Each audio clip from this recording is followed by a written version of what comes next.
Women's Conference in Long Beach, California, where I'm covering it for all of you women and men out there that want to know, a little bit more about what is happening in the world these days and how impactful women can be.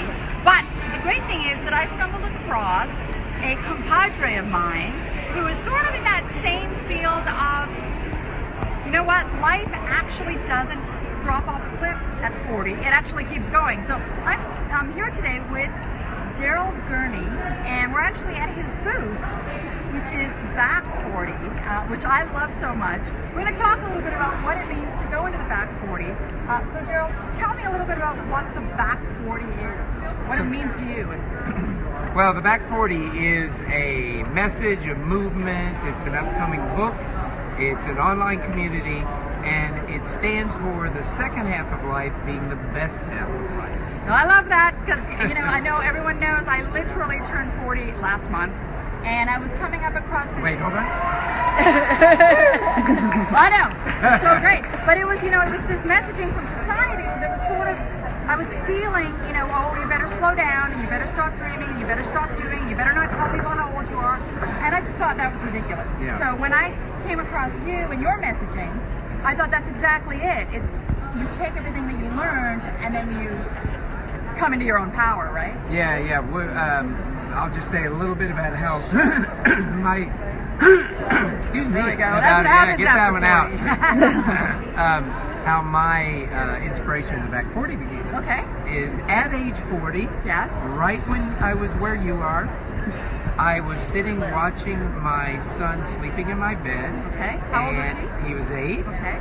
And he was sleeping in my bed because my parents were sleeping in his bed. Okay. Because they had come into town to lend me more money in a $500,000 custody suit. Oh, ouch. And as I watched my son sleeping, I thought, man, I don't have a whole lot to show for this first 40 years. I thought, man, I was going through a career change, number one. I was broke, and I was in this custody suit. Divorce battle, right? Yeah, custody suit. Went for 2 years, 4 lawyers, and 10 days in court. And you don't have enough bedrooms in your house to support your kid and your parents, and you're thinking, what the heck have I done? Right. You know what that means, right? So what I was just very clear about was this looming loser neon sign. And then what happened, Katerina, was what I call a download. Okay, which is? Well, a download is when something comes out of the blue and kind of hits you like a blessing, like an insight. And what hit me was, Darrell, the first half doesn't matter. That's just R&D, research and development. What matters is what you learn from that R&D, what you assimilate in terms of all the lab experiments you've been running to fulfill on your second half, and it's in the second half that the purpose really gets fulfilled. I think I had that same download, Darrell. Yeah. I really did. It doesn't happen to one person. Yeah, that's right. And that's what I find is you hit 40, for some reason it makes you rejig where you're at. And you've come to recognize, what have I done and what do I want to do? So you had this download. How did you turn things around? Well, I'd love to say it was like the skies parted and all the lawyers shook hands and we all walked away happy. And guess what? It was, by standards of looking at yourself like a victim, it was a horrible experience that I still got through. Okay. And then I went through many years of financial kind of devastation and rebuilding of esteem. Okay? Because, that's and yet, when the book and the ideas started to form, and our book will be coming out in the fall, what started to show up was 7 critical embraces for creating that second half. And one of the first is embracing your past and your present, and not like getting complete about it, because a lot of times people say, oh, I'm complete with my past, or I've gotten closure on my past, or I've even forgiven my past. But what I got to see was, you know what? If I'm taking anything that's happened, even this custody suit, as anything that was done to me, then it's diminishing my power. And so what I saw what there was to do was to actually, in our book, we have a process, and we've worked with people in our courses too, to really go back and review everything that's happened, being totally cause and matter. Meaning what? Meaning that you're not a victim to it at all. You ran a laboratory experiment, and out of that laboratory experiment, there's certain clues. You know, what do people come up with in laboratory? Formulas, right? Okay, yeah. And so there's certain formulas. If we can go back and look at all these, quote, horrible things that happened to us, there's formulas hidden in there that point us to what we came here to do. That it was all perfect and exactly designed to point me in the direction of what I came here to do.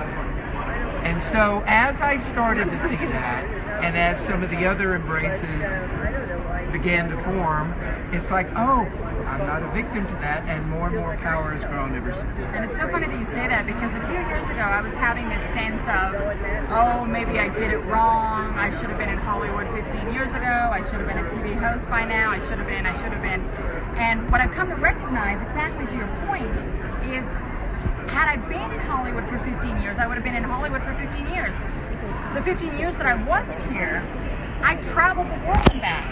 And I got to places like Dubai and Singapore and Hong Kong and Mallorca that maybe I never would have done. So instead of looking at it as a course, you know, a wrong path, I'm looking at it as the course that I needed to go through to get me to here, which really has been a fabulous course. Well, and here's the thing. Like, no complaints. One of the things we say in the back 40 is you have yet to do what you came here.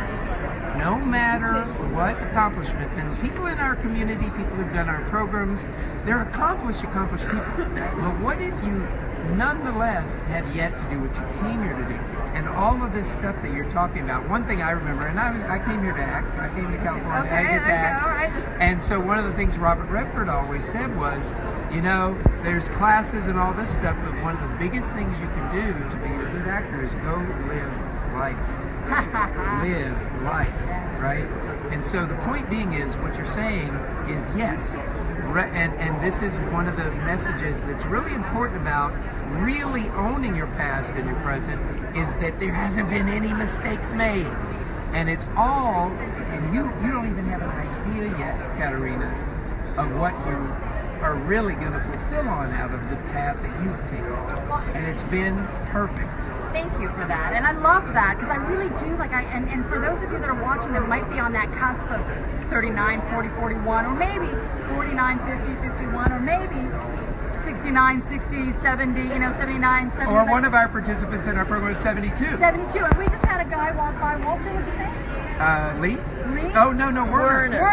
Werner, 80 years old, is about to go climb Kilimanjaro and Everest and all these peaks again, because he did that the first time at 69, he got in the Guinness Book of World Records. So if you're watching this, and whether you're 10 or whether you're 110, like, there is so much that we can do, you know. So anyone that's telling you, like, time to quit.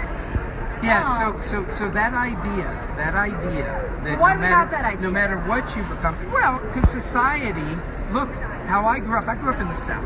I grew up in the South where you see people and they work their career and they work for a certain while, and then it's like it's about retirement, you know? And when people retire, they think it's kind of, and look, I'm not going to knock how anybody chooses, okay? So it's not about, but what I do say is, if it isn't a factor of your age, and if it isn't a factor of what you have or haven't done, because again, there's a lot of people accomplished a lot by the time they're 50 or 60. Some people haven't gotten anywhere near what they think their potential. But most people, when they get their 50 or 60, they think, oh, I just didn't make it this time. And what we're saying is, no. If you can, here's the thing though, it's got to be a different mindset.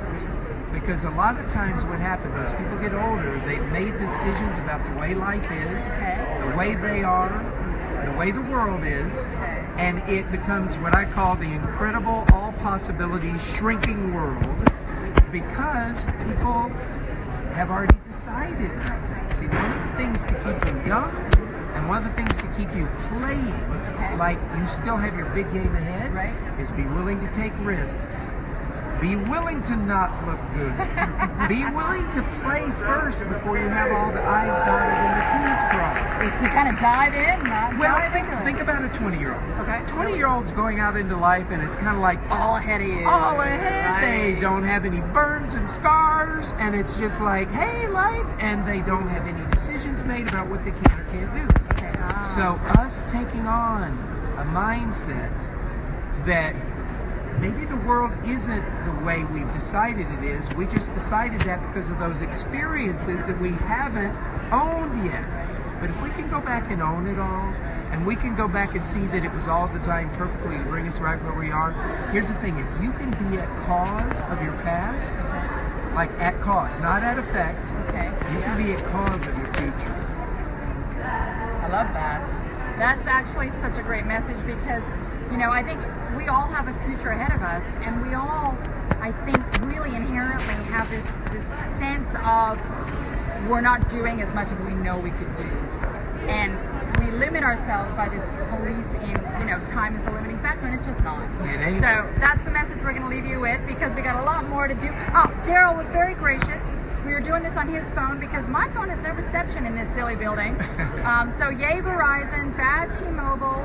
There goes my sponsorship. But Darrell, it was lovely running into you and your team here, Alexandra and Alicia, and the lovely Norma, who is, stay tuned for that, first woman stockbroker ever. We're going to have her on a future show, LA 40. For now, keep in touch because we're going to be streaming over the course of the next couple of days. Darrell, tell us a little bit more Back 40. Where So can go people find you? to theback40.com. You'll see our blog. You'll see the programs we're doing. Come join us. Sign up for your top 10 tips for a radical second half. I'm signing Let's up. play. Let's play. We'll play with you again. I'm Katerina. Thanks for watching.